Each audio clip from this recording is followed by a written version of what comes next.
Hey guys, welcome back. It's Erica. Today, I'd like to talk to you about my experience of my first week working on Cambly. I'd like to tell you some things I've made mistakes with and some things I think I'm doing really well and kind of like where this is all going.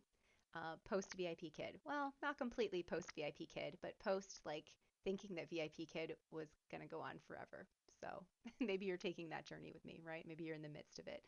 Some of you have cut the cord, but I'm still in that in between phase. I'm still devoting, I'd say 7 a.m. to 9 a.m. I'm teaching at VIP Kid, not this Monday and Tuesday because of the Mid Autumn Festival, but that's a whole nother thing. Anyway, so some things that are going not so well. I'm not setting good boundaries. So I have this student, and he has become my regular student. I've taught him 3 times. I know in my book that's a regular. I am being a little too flexible. I had to, and I think I did it out of guilt. On Monday, I just wasn't feeling well. I admit I hadn't prepped anything. You really don't have to prep, but I don't know. It's just nerves. I wasn't feeling it. And so Cambly has a pretty liberal cancellation policy. They said if you cancel too much, it becomes a problem, but I don't know what that threshold is. I couldn't really find any information. I think maybe if students complain, maybe that's the problem when it starts hitting their bottom line, but so far so good. I canceled one class, haven't canceled anything else. It's been fine.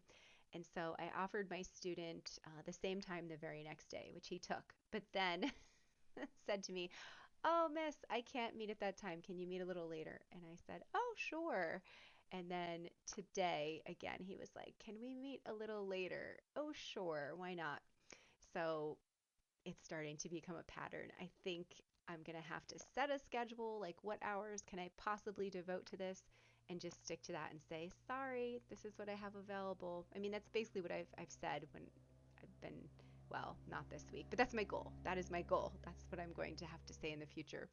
And so this Monday and Tuesday, I'm actually opening up some more time because any of us that work with a Chinese ESL company that's teaching Chinese students, unless they live outside of mainland China, you're probably not teaching. I still have one booking on Monday at 7:30 Eastern Standard Time. Like, I don't know. I thought this student lived in Shanghai, but apparently not. So that could cancel over the weekend. I'm not really sure, but it's holding so far. But what I am doing is the time I normally be teaching at VIP Kid, I'm filling that up with spots on Cambly. And as you know, or maybe you don't, there's 3 different ways that you can reserve spots. You can go ahead and actually 4. You could just go ahead and open something called priority hours, and that means that you can take calls from anybody. You could open up your schedule to anybody on the Cambly platform. They can go ahead and book with you. You could open up your schedule to any students that you have selected. That's right, you get to select your regular students. You mark them as a regular, and only those people on your special selected list can see your schedule. Or, even more specific, you can go ahead and send a request. You can send a schedule request or booking request. Kind of seems funny. A booking request to a student and say, "Hey, I opened this class for you. Do you want it?" And they can say yes or no to that. So those are like the 4 ways. So on Monday and Tuesday, I'm just opening it up to the Cambly universe to see what happens. And we'll see.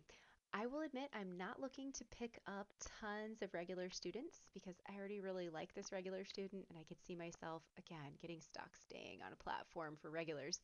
I have to remind myself, even though it's super exciting to get chosen and to have people booking you and enjoying your classes, this is not a lot of money. It's like $10, 10, 20, like not 10 to $20, $10.20 US an hour. So each of my half-hour classes is about like $5.10. So this is not my forever home. I am definitely planning to move over to Italki and maybe keep a few regulars on here, people that I just kind of resonate with. This guy from Peru, I'll probably keep him for as long as it works out for the two of us. And eventually move on to Italki, which I'm not going to become a millionaire working there either, but at least I get to set my prices. I'll probably have to start low and then eventually like move my pay up to where I'd like it to be, but that's a whole nother thing. I'm not even quite in at Italki. I'm through the first phases of hiring. They've accepted my application. I watched some videos, went ahead and did a bunch of stuff that I could talk about in another video. Anyway, Cambly. So, things I have not done so well, not setting boundaries. You really need to like set your schedule and stick with it. Otherwise, you will be taking classes and responding to messages at all hours of the day. I need to kind of have Cambly hours and like Cambly hours, meaning like the time that I respond to messages and just get students like trained in that. Like, oh, she only checks her messages once a day. Like, just manage their expectations. That's with anyone. When you work with clients, you have to manage their expectations. But some things that are going really well, I am already deciding that I want to be the queen of the 30-minute lesson. I don't know if it's working for VIP kid that's trained me to feel really comfortable with half an hour, but it's really easy, and something that I found my formula for success is using Engu Daily News. Other ESL teachers probably talk about this, but it works really well for, I'd say, intermediate to advanced students. And why I like it so much is that it has all these topics that you can talk about. There's an article with vocabulary words at the beginning to review. There's even, not that you'd need it if you're a native speaker, but there's even a recording that they could listen to if you assigned these as homework. They can hear what it sounds like pronounced correctly in a neutral. I don't know if it's British. I need to click on those. I think it sounds kind of like a neutral North American accent, whatever that might be. So you have that, you have the article, and then there's kind of like two levels of discussion questions. And so in about a half an hour, we open by just catching up with each other, and then we jump into the article. And those last two classes, I have been giving him a choice between a couple articles. I'll share my screen and say, would you like this or would you like this? And I try to choose maybe two different genres. Like one was like economics and finance, and one was an English language article. And so those would be like idioms and useful phrases. And you really make sure you go through those ones if you decide to use English language phrases.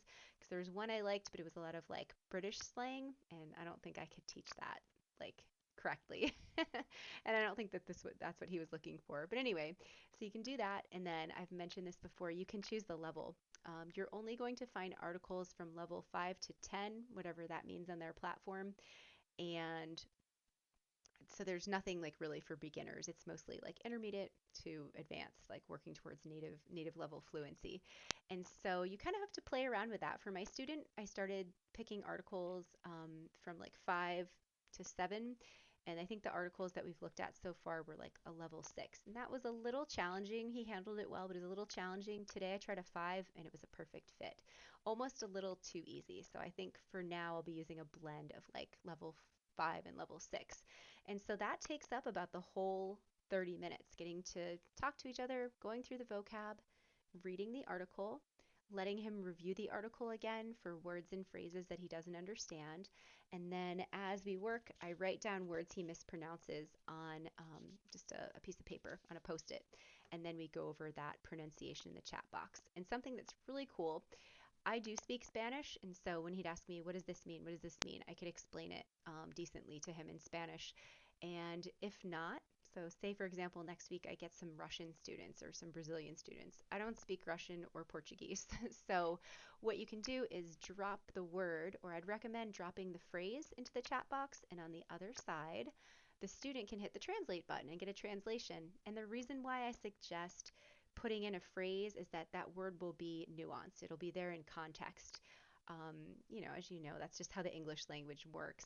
A word can have multiple meanings, but when you put it in a phrase, the translation tool does a much better job of picking the right meaning for that word so that it's in context. It helps the student understand.